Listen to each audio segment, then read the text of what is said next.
Charlène de Monaco a réapparu dans un acte officiel de portée internationale après 16 mois. Elle ne l'a pas fait seule, avec elle son mari, le prince Albert, et ses enfants, les princes Jacques et Gabriella.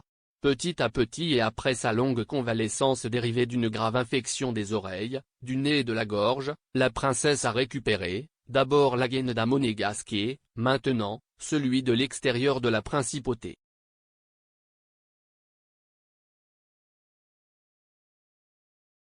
Le couple princier, accompagné de leurs jumeaux, vient de se rendre en Norvège à l'occasion des commémorations du centenaire de la disparition du prince Albert Ier. Ils ont inauguré à Oslo, plus précisément au musée Fram, l'exposition Naviguer dans la mer de la science, scientifiques et explorateurs. Le prince Albert Ier et les premières explorations norvégiennes du Svalbard avec Haakon de Norvège.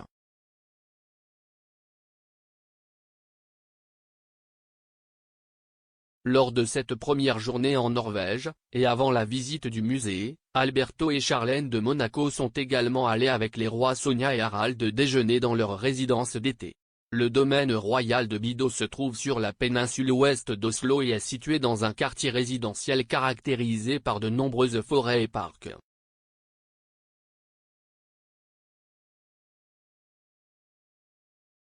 La propriété appartient à l'État norvégien, mais depuis 2007, le monarque et sa femme en ont fait leur maison pendant les mois les plus chauds.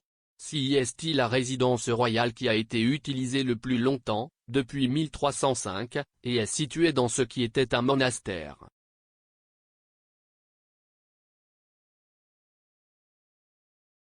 La Gueneda Grimaldi dans le pays scandinave court jusqu'à ce jeudi 23 juin. Sas Albert de Monaco dévoilera à Longyearbyen, capitale du Spitzberg, un buste en bronze du prince Albert Ier offert à l'Institut polaire norvégien de Longyearbyen en souvenir de ses nombreuses expéditions arctiques et de ses liens avec les explorateurs norvégiens.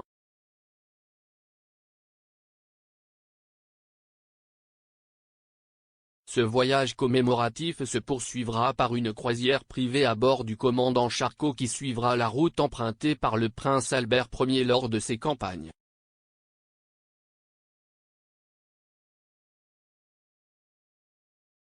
Avant ce déjeuner en terre nordique, Alberto et Charlène de Monaco ont été aperçus ensemble samedi dernier en ouverture du festival de télévision de Monte-Carlo.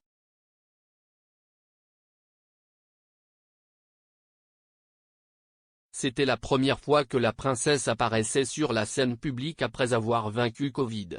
Vêtue d'une robe verte asymétrique avec un ourlet à volants original, la princesse est apparue sur scène.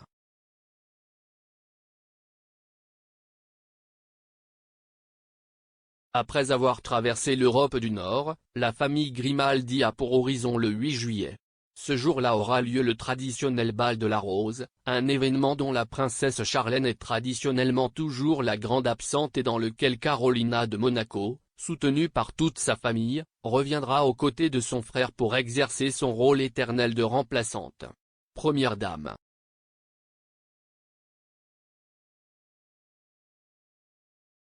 Cette année, le grand événement, qui se tient à la salle des Étoiles del Sporting Monte-Carlo, se déroule en plein été après avoir été reporté en mars en raison de la situation sanitaire causée par le coronavirus.